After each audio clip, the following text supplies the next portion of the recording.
Hello students, welcome to Adipom at Tech. Here you are watching mathematics lecture with Himanshu Thapliyal. Today we are going to discuss probability. First हम इससे related term यहाँ पे define करते हैं. तो first term है यहाँ पे एक्सपेरिमेंट. तो experiment, what is experiment? An operation which results in some well defined outcomes is called an experiment. यानी कि यदि हम कोई भी एक्सपेरिमेंट करते हैं तो उसमें हमें कुछ रिजल्ट ऑब्टेन होंगे. तो वो रिजल्ट क्या हो सकते हैं? डिफरेंट हो सकते हैं. तो वो जो रिजल्ट हमें ऑब्टेन हुए हैं उन्हें हम क्या कहते हैं? रिजल्ट में जो हमें ऑब्टेन होता है उसे कहते हैं हम आउटकम. तो जैसे मैंने डाई को रोल किया तो डाई को रोल करने पे हमें रिजल्ट क्या मिलता है? या तो 1 आएगा, 2 आएगा, 3 आएगा, 4, 5 और 6. Then the outcomes are there 1, 2, 3, 4, 5 and 6. तो this is considered as experiment. जैसे टॉसिंग द ट्वाइन पे भी हमें मालूम है या तो हेड आएगा या क्या आएगा यहाँ पे टेल आएगा, या तो हेड आएगा या तो टेल आएगा. तो these are the experiment. Okay, क्योंकि हमें एक वेल डिफाइंड आउटकम हमें यहाँ से ऑब्टेन होते हैं. उसके बाद आ जाता है random experiment. Random experiment an operation whose outcome can not be predicted with certainty, और if an experiment is performed many times under similar condition and the outcome is not same, then this experiment is called random experiment.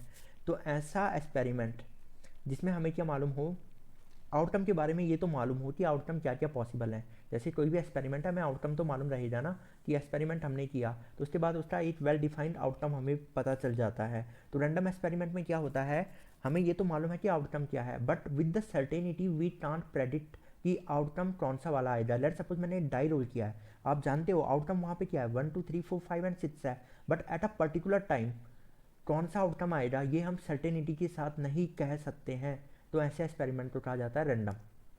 तो in short क्या बोलोगे आप कि we know the what is the outcome of an experiment, but we don't know with the certainty कि which outcome is going to be showed up. कौन सा outcome show होने वाला है ये हमें नहीं मालूम. जैसे मैंने डाई को रोल किया 1, 2, 3, 4, 5, 6, इसमें से कोई सा भी वैल्यू वहाँ पे डाई के अपर फेस में शो हो सकता है, बट हमें इसके बारे में नहीं मालूम. तो इसे हम क्या कहते हैं? रैंडम एक्सपेरिमेंट कहते हैं. जब इस एक्सपेरिमेंट को अगेन एंड अगेन क्या किया जाता है? एक्सपेरिमेंट किया जाता है. उसके बाद आता है सैम्पल पॉइंट. सैम्पल पॉइंट जो टोटल पॉसिबल आउटकम होते हैं किसी एक्सपेरिमेंट के, उन्हें सैम्पल पॉइंट कहा जाता है. जैसे मैंने डाई को रोल किया तो डाई में 1, 2, 3, 4, 5 एंड 6 आया है, तो इन्हीं को क्या देते हैं? Sample point. Okay, the possible outcome of an experiment. उसके बाद आता है सैम्पल स्पेस. सैम्पल स्पेस क्या होता है? Set containing all possible outcomes is called sample space. तो सैम्पल स्पेस किसे कहा जाता है? Set containing all possible outcomes.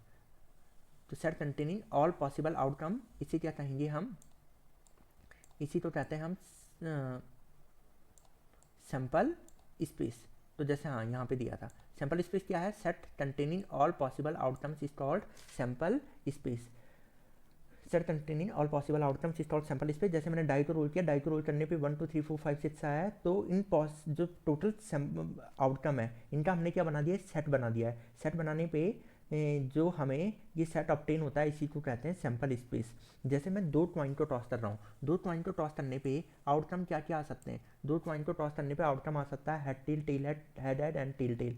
तो यहाँ पे कितने सैम्पल पॉइंट है? 4 सैम्पल पॉइंट है. मैंने इनका एक सेट बना दिया, तो इसी को क्या कहा जाएगा? Sample space. तो सैम्पल स्पेस क्या होता है? Set of all possible outcome of an experiment is called sample space. अब आ जाता है इवेंट. इवेंट क्या होता है? Event it is a subset of a sample space. कि कोई भी सैम्पल स्पेस लिया और उसके अंदर मैंने क्या कर दिया? एक इवेंट ऐसा डिफाइन करना है ताकि जो इवेंट के अंदर आउटकम आए वो सैम्पल स्पेस का सबसेट हो. वो आउटकम कहाँ से आए हों? सैम्पल स्पेस के अंदर से आए हों. जैसे यहाँ पे लिया मैंने एक डाई को रोल करने पे 1, 2, 3, 4, 5, 6 आया है, तो यहाँ पे मैंने इवन डिफाइन किया है. इवन क्या है? Outcome is even number. तो आउटकम इवन नंबर है, तो देखो सैम्पल स्पेस में इवन नंबर कौन कौन सी वैल्यू है? 2, 4, 6 है. तो इवन के अंदर कौन कौन आ जाएगा यहाँ पे? 2, 4 एंड 6. E2 क्या है? Outcome is an odd number. Outcome क्या है? यहाँ पे एक ऑड नंबर है, तो सैम्पल स्पेस से हम कौन सी वैल्यू ले लेंगे? 1, 3, 5. इसके बाद लिया है outcome is an prime number. तो प्राइम नंबर कौन कौन होता है? 2, 3, 5. तो 2, 3, 5 क्या है यहाँ पे? सैम्पल स्पेस का सबसेट है. तो यहाँ पे E1 किसका सबसेट था? सैम्पल स्पेस का सबसेट था. तो इवेंट क्या होता है? इवेंट आप ध्यान रखोगे, इवेंट क्या होता है? Event is a subset of sample space, और किसी सैम्पल स्पेस के अंदर से हम डिफरेंट इवेंट डिफाइन कर सकते हैं. अब जो ये इवेंट डिफाइन किए हैं, अब क्वेश्चन ये है कि how many events how many events we can define in a sample space. तो अब यहाँ पे देखो जैसे 1 है, इसे मैं इवेंट के अंदर लूँगा या नहीं लूँगा, तो इसके लिए मेरे पास दो चॉइस हैं। I have two choices for one, either we will consider this as a part of event और नॉट। तो दो चॉइस हैं, या तो हम इसे कंसिडर करेंगे और नहीं करेंगे। Same way we have two choices for 2 and two choices for 3 and two choices for 4 and so on. तो यानी कि टोटल जो उसका फॉर्मूला आ जाएगा कि टोटल कितने इवेंट डिफाइन कर सकते हैं। हियर आर द 6 एलिमेंट, तो टोटल इवेंट कितने डिफाइन हो सकते हैं, 2 to the power 6 which is equals to 64, जो किसके इक्वल है, 64 के इक्वल है। Now if in a sample space there are n outcomes present, then number of events we can define is 2 to the power n. Then the number of events we can define is 2 to the power n. Now simple event containing only one sample point is called simple event. The simple event is an event which contain only one sample point. Let's suppose we are throwing a die, then we are obtaining 1 2 3 4 5 6 as the outcomes. If E1 is defined as there is only one sample point within it, अगर इसके अंदर क्या है, एक ही sample point है, तो इसे क्या कहते हैं, सिंपल इवेंट कहते हैं। जैसे मैंने दो ट्वाइन को टॉस किया, दो ट्वाइन को टॉस करने पे there are 4 possibility, there are 4 possible outcomes, that is head head, head tail, tail head, tail tail. तो वहाँ से अगर मैंने एक इवेंट ऐसा डिफाइन किया है कि उसके अंदर केवल ओनली हेड हेड उसके अंदर कंसिडर किया है, तो ऐसा इवेंट क्या कहलाएगा, सिंपल इवेंट, क्योंकि वन सैम्पल पॉइंट है उसके अंदर। Now compound event, compound event क्या होता है, event containing more than one sample point, event containing more than one sample point is called compound event. जैसे यहाँ पे 2 3 5 they are 3 sample point, head head and head tail they are 2 sample point. अगर more than one sample point है तो ऐसे event को कहते हैं हम कंपाउंड इवेंट। अब आ जाते हैं प्रोबेबिलिटी पे। तो यहाँ पे तो हम केवल प्रोबेबिलिटी, केवल इतना पार्ट समझ रहे हैं कि प्रोबेबिलिटी का मतलब क्या होता है। It is a mathematical calculation of chance of occurrence of an event. तो कोई इवेंट है जिसका नाम मैंने ई लिया है, तो उसके it is a mathematical calculation. तो प्रोबेबिलिटी क्या होती है, it is a mathematical calculation of chance of occurrence of an event. किसी इवेंट के अकर होने के कितने चांस है, प्रोबेबिलिटी हमें ये बताता है। प्रोबेबिलिटी हमें क्या बताता है कि किसी इवेंट के होने के कितने चांस है, प्रोबेबिलिटी हमें ये बताता है। तो अब प्रोबेबिलिटी की वैल्यू क्या होगी, अगर देखो कोई इवेंट होना पॉसिबल ही नहीं होगा तो उस बात की प्रोबेबिलिटी हो जाती है 0। और कोई इवेंट अगर श्योर है, 100% श्योर है कि इसने होना ही होना है, सर्टेन है, तो उस बात की प्रोबेबिलिटी हो जाती है 1। तो probability of E is always lies between 0 to 1। तो प्रोबेबिलिटी ऑफ ई कहाँ से कहाँ के बीच में लाई करता है, 0 से 1 के बीच में लाई करता है। अब है यहाँ पे इम्पॉसिबल इवेंट। इम्पॉसिबल इवेंट क्या होता है, probability of happening this event is 0। Impossible event is a event in which, आप क्या कहोगे, ऐसा इवेंट जिसके होने के चांसेस कितने हैं, 0 हैं, वो हो ही नहीं सकता है, तो ऐसे इवेंट की प्रोबेबिलिटी हो जाती है 0। जैसे मैंने एक एक्सपेरिमेंट किया, मैंने डाई को रोल किया है, तो यहाँ पे जो इवेंट ई है ये कैसे डिफाइन है, नंबर ऑब्टेन्ड ग्रेटर देन 6। अब let's suppose you are rolling a die and there are only 1 to 6 number are written on the faces of a die। तो 1 से लेके 6 तक उसके फेस में लिखे हुए हैं। तो क्या it is possible that you will get a number when you roll a die, you will get a number greater than 6? This is not possible. तो इस बात की प्रोबेबिलिटी क्या हो जाएगी, 0। तो इस बात की प्रोबेबिलिटी कितनी हो जाएगी, इस एक्सपेरिमेंट की प्रोबेबिलिटी, इस एक्सपेरिमेंट का प्रोबेबिलिटी कितना हो गया है, 0 हो गया है। इस एक्सपेरिमेंट का प्रोबेबिलिटी 0 है। Now we are coming to the sure event. Sure event, it is a event for which probability of e that event probability of that event is equals to 1। तो श्योर इवेंट वो event होता है जिसमें हम ये sure होते हैं कि इस इवेंट का होना क्या है, हम सर्टेन है कि ये इवेंट होगा ही होगा, कंफर्म है इसके अबाउट में। तो sure event, the probability of the sure event is 1। The probability of the sure event is 1। Let's suppose we are taking an example, e is an event number obtained on a die less than और equal to 6। कि die पे जो number obtain हुआ है वो क्या है, less than और इक्वल टू 6 है। तो ऑब्वियस सी बात है, जो डाई अगर थ्रो करोगे तो उसमें क्या जो नंबर ऑब्टेन हो रहा है, आइदर इट विल बी 6 और लेस देन 6। तो ये बात तो हम श्योर है कि अगर मैं डाई को थ्रो करूँगा तो जिसमें नंबर ऑब्टेन हो रहा या तो वो 6 हो रहा है या उससे लेस ही हो रहा। तो इस बात पे हम श्योर हैं, तो इस बात की प्रोबेबिलिटी कितनी हो रही, probability of this event is 1। Now we are coming to the different types of event. तो डिफरेंट टाइप्स ऑफ इवेंट में आने से पहले एक छोटा सा पॉइंट आपको समझना है। कि लेट सपोज अगर मैंने एक डाई रोल किया तो डाई रोल करने पे टोटल आउटकम कितने बने, 6 आउटकम बने। ओके, अगर मैं डाई को 2 टाइम्स रोल करता तो नंबर ऑफ आउटकम कितने पॉसिबल होते हैं, तो डाई को 1 टाइम रोल करने पे 6 आउटकम, तो 1 बार रोल करने पे 6 आउटकम, 2 बार रोल करने पे कितना हो जाएगा 6 to the power 2, there will be 36 outcome. और अगर मैं इसे 3 बार रोल करूँ तो कितना हो जाएगा 6 to the power 3, 216 outcome. Same way if I toss a coin then the total outcome is 2 when I toss the coin 2 times, then the possible outcome is 2 square, that is 4. If I toss it 3 times then the possible outcome is 2 to the power 3 which is equals to 8। तो जो चीज कितना हो जाएगा 8 outcome possible है। Now different types of events, तो different types of event में अगर हम डिस्कस करें सबसे पहले आता है complementary event. Complementary event are those event for event A, जो कॉम्प्लीमेंट्री इवेंट होते हैं उन्हें हम रिप्रेजेंट कैसे करते हैं, ए कॉम्प्लीमेंट, मतलब ए डैश और ए सी और ए बार, इससे हम कॉम्प्लीमेंट्री इवेंट को रिप्रेजेंट करते हैं। तो कॉम्प्लीमेंट्री इवेंट ए का मतलब क्या होता है, यदि ए है तो इसका कॉम्प्लीमेंट्री इवेंट मतलब नॉट ए, वो एलिमेंट जो ए में नहीं है वो क्या कहलाएंगे, ए कॉम्प्लीमेंट्री, वो ए कॉम्प्लीमेंट्री के अंदर आएंगे। जैसे लेट सपोज मैंने एक कॉइन 2 टाइम टॉस किया है, तो वहाँ पे टोटल पॉसिबल आउटकम क्या है, head tail, tail head, tail tail. इसके अंदर मैंने एक इवेंट ई डिफाइन किया, है हेड अपीयर एटलीस्ट 1, तो एटलीस्ट 1 अगर हेड अपीयर हुआ है तो इस बात का मतलब ये हुआ है कि हेड एटलीस्ट का मतलब होता है एटलीस्ट 1 टाइम तो होना चाहिए, more than 1 time is also possible. तो हेड ये भी इसके अंदर कंसिडर होगा, हेड टेल, टेल हेड को एटलीस्ट 1 टाइम तो रखना है, मोर देन 1 वो भी इसके अंदर कंसिडर कर लिया जाएगा। ओके, तो अब ई कॉम्प्लीमेंट मीन्स वो एलिमेंट या वो आउटकम जो ई के अंदर नहीं है, वो किसके अंदर आते हैं, ई कॉम्प्लीमेंट के अंदर आते हैं। तो यहाँ पे कौन है, यहाँ पे टी टी है, यहाँ पे लिखा हुआ है कौन सा है, यहाँ पे टी टी क्या है, टेल टेल, दोनों में क्या है टेल टेल आया हो, वो क्या हो जाएगा, ई कॉम्प्लीमेंट हो जाएगा। यानी कि सैंपल स्पेस में से तुम क्या माइनस कर लोगे, यानी कि अगर ई कॉम्प्लीमेंट निकालना है तो सैंपल स्पेस में से वो एलिमेंट हटा दोगे, those element of sample space which are not present in that event, ठीक है, event E which are not present in event E.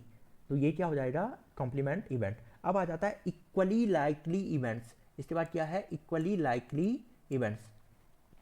Equally likely events are those events outcomes are said to be equally likely, और इसे equiprobable भी कहा जाता है, when we have no reason to believe that one is more likely to occur than the other, कि एक का दूसरे के होने पे क्या है, मतलब ज़्यादा चांस है। यानी कि दो इक्वी प्रोबेबल या इक्वी लाइकली इवेंट होंगे, उनमें क्या होगा, उनके होने के क्या होंगे जैसे लेट्स सपोज यहाँ पे दिया एक एग्जांपल के थ्रू समझते हैं हम। यहाँ पे एक अनबायस्ड डाई मैंने रोल किया है, थ्रो किया है, तो उस पर कितने 6 फेस हैं, 1 2 3 4 5 6, प्रत्येक फेस में 1 2 3 4 5 6 से लिखा है। तो जो ये आउटकम है ये सबके सब क्या है, इक्वली लाइकली हैं।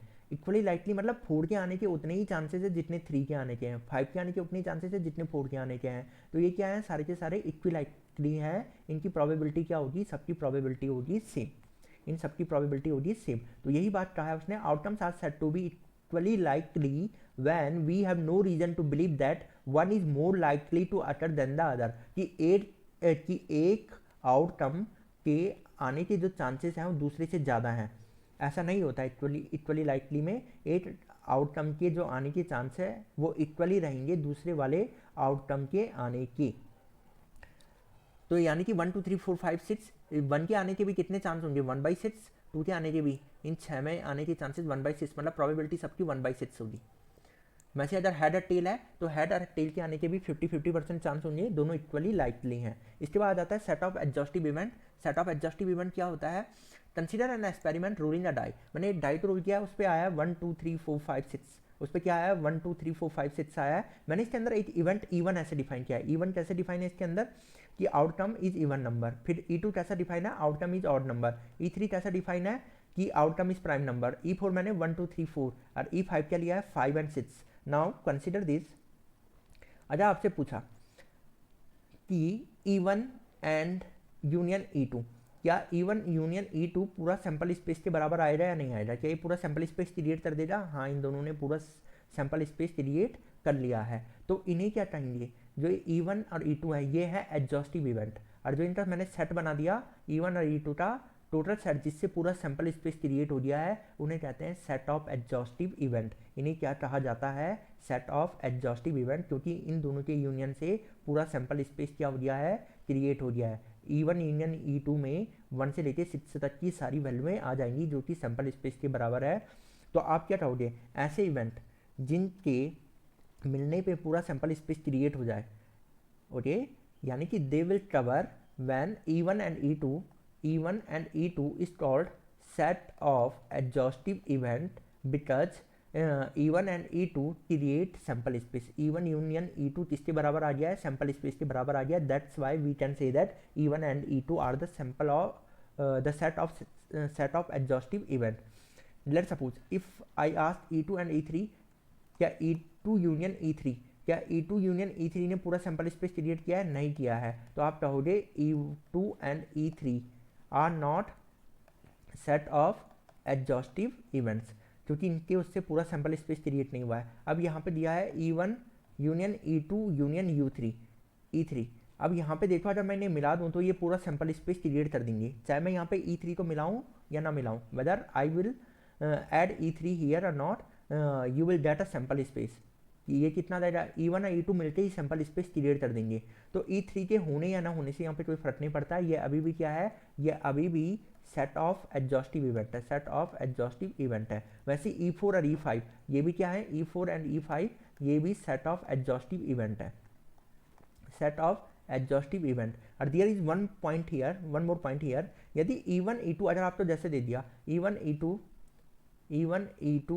E3 E4, E1 E2 E3 E4 यहाँ से लेके यहाँ तक, क्या अच्छा मैं इसमें से कोई एक हटा दूँ, कोई एक मैंने यहाँ से क्या कर दिया है? रिमूव कर दिया है, तो क्या ये अभी भी सेट ऑफ एग्जॉस्टिव इवेंट रहेगा? तो हम यहाँ पे कह नहीं सकते। अगर एक को कंसीडर कर रहे हैं, अगर कोई दो क्या है, कोई दो सेट ऑफ एग्जॉस्टिव इवेंट है, उनसे पूरा सैंपल स्पेस क्रिएट हो गया है, उसमें अगर कोई तीसरा और बाहर से मिला भी दिया जाए, वो अभी भी क्या रहता है? सेट ऑफ एग्जॉस्टिव इवेंट रहता है। अगर बाहर से मैं उसमें E3 भी डाल देता तो कोई फर्क नहीं पड़ता, क्योंकि E1 और E2 ने पूरे सैंपल स्पेस क्रिएट कर दिया है। तो अगर कोई बाहर से कोई एक तीसरा इवेंट इसमें कंसीडर कर भी लें तो इस बात का कोई फर्क नहीं पड़ता, ये अभी भी सेट ऑफ एग्जॉस्टिव इवेंट रहता है। बट अगर E1 union E2 union E3 और E4 दिया आपको, इसमें से कोई एक इवेंट हटा दिया गया, तो ये सेट ऑफ एग्जॉस्टिव इवेंट रह भी सकते हैं, नहीं भी रह सकते हैं। ओके, ये सेट ऑफ एग्जॉस्टिव इवेंट हो भी सकते हैं, नहीं भी हो सकते हैं, वो डिपेंड करता है। ओके, तो यहाँ पे हमने ये पढ़ा है सेट ऑफ एग्जॉस्टिव इवेंट क्या होता है। और जो जिन को मिलाने से, जैसे E1 और E2 को मिलाने से पूरा सैंपल स्पेस क्रिएट हो गया था, तो E1 और E2 को हम कहेंगे एग्जॉस्टिव इवेंट है। ओके, इन्हें क्या कहते हैं? एग्जॉस्टिव इवेंट कहते हैं, क्योंकि इनके यूनियन से हमें पूरा सैंपल स्पेस मिल गया था। अब आ जाते हैं म्यूचुअली एक्सक्लूसिव और डिसजॉइंट इवेंट। म्यूचुअली एक्सक्लूसिव और डिसजॉइंट इवेंट ये क्या कहता है? In general two events are called mutually exclusive events if the occurrence of any one of them excludes the occurrence of other, यानी कि एक का होना दूसरे को क्या कर दे? एक्सक्लूड कर दे, उसके दूसरे वाले के होने को एक्सक्लूड कर दे। और हम इसे दूसरी लैंग्वेज में कहें, they can not occur simultaneously. यदि वो दो इवेंट साइमल्टेनियसली होना पॉसिबल ना हो तो ऐसे इवेंट क्या कहते हैं? म्यूचुअली एक्सक्लूसिव इवेंट कहते हैं। तो ऐसे इवेंट को क्या कहते हैं? म्यूचुअली एक्सक्लूसिव इवेंट कहते हैं। जैसे लेट्स सपोज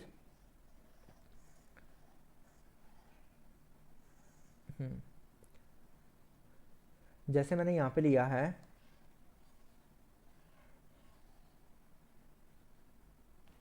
ओके, तो पहले सेट ऑफ म्यूचुअली एक्सक्लूसिव क्या हुआ है यहाँ पे? म्यूचुअली एक्सक्लूसिव इवेंट क्या होते हैं? म्यूचुअली एक्सक्लूसिव इवेंट ये होते हैं कि दो इवेंट आपस में साइमल्टेनियसली नहीं हो सकते हैं। दो इवेंट आपस में साइमल्टेनियसली होना पॉसिबल ना हो, एक का होना दूसरे को एक्सक्लूड कर दे, दूसरे के होने को एक्सक्लूड कर दे। यदि एट अ टाइम एक ही इवेंट होगा, उस टाइम पे कोई दूसरा इवेंट नहीं हो पाएगा। जैसे क्या E1 एंड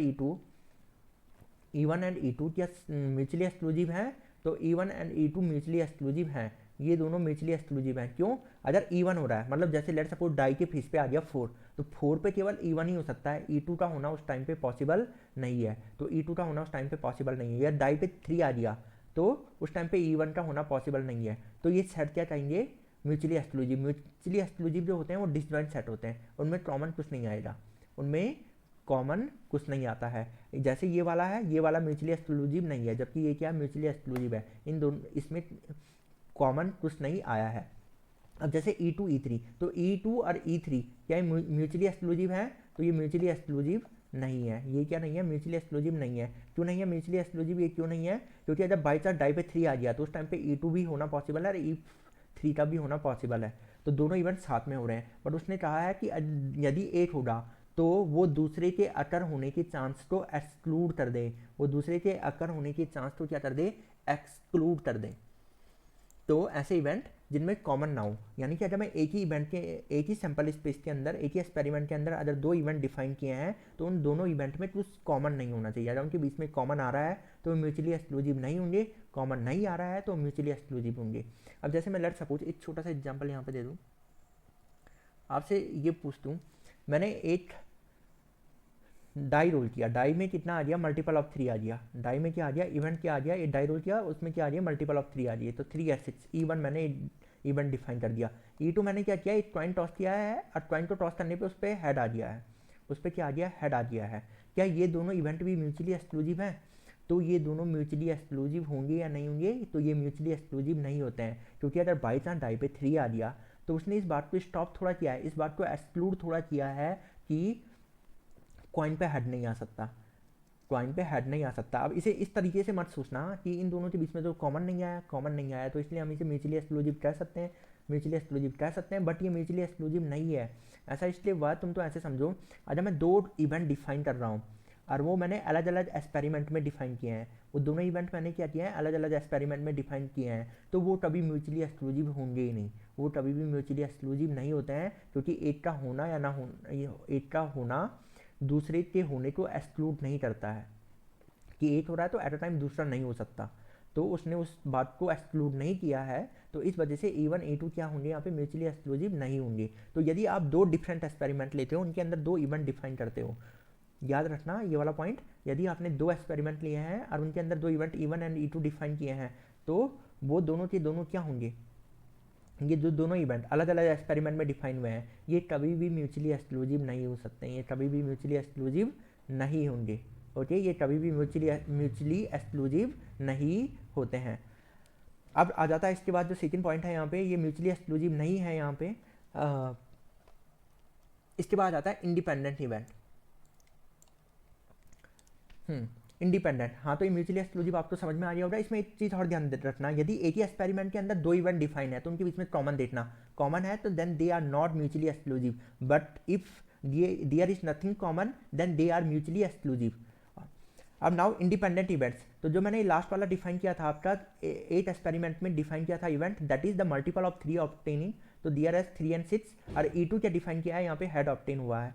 तो इन इंडिपेंडेंट इवेंट में क्या होता है, इफ अक्रेंस और non occurrence of one does not affect the chances of occurrence of other, तो दो इवेंट्स आर कॉल्ड इंडिपेंडेंट इवेंट्स, यदि एक का होना या ना होना दूसरे के होने या ना होने पे कोई इफेक्ट ना डाले, तो ऐसे इवेंट क्या कहते हैं, इंडिपेंडेंट इवेंट कहते हैं। एक का होना या ना होना दूसरे पे कोई इफेक्ट नहीं डालता है, तो ऐसे इवेंट्स क्या कहलाते हैं, इंडिपेंडेंट इवेंट्स कहलाते हैं। We are going to discuss in this topic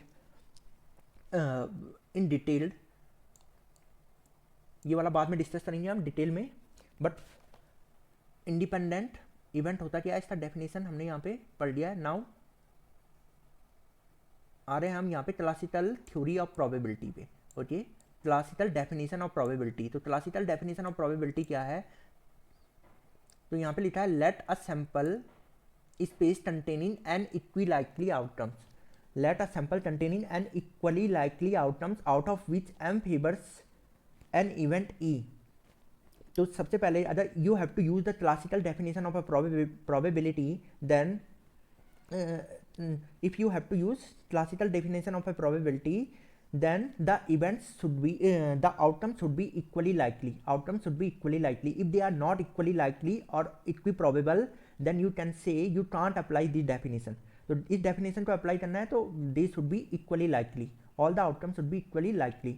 Let's suppose इस n आउटकम में से जो m आउटकम है वो किसी इवेंट e को फेवर कर रहे हैं। Let's suppose there are m outcome, there are m outcomes जो क्या कर रहे हैं, इवेंट ई को फेवर कर रहे हैं, और जो ये m आउटकम है ये कहाँ, कौन से हैं, ये n के अंदर से हैं। There are n outcomes in a sample space और in which m outcomes favours an event E, then the probability of occurrence of E, तो ई के होने की प्रोबेबिलिटी कितनी हो जाएगी, m/n, number of favourable outcomes divided by total number of outcomes. यहाँ जैसे ये क्वेश्चन गिवन है यहाँ पे, tossing 2 coins find the probability of the at least 1 head utters.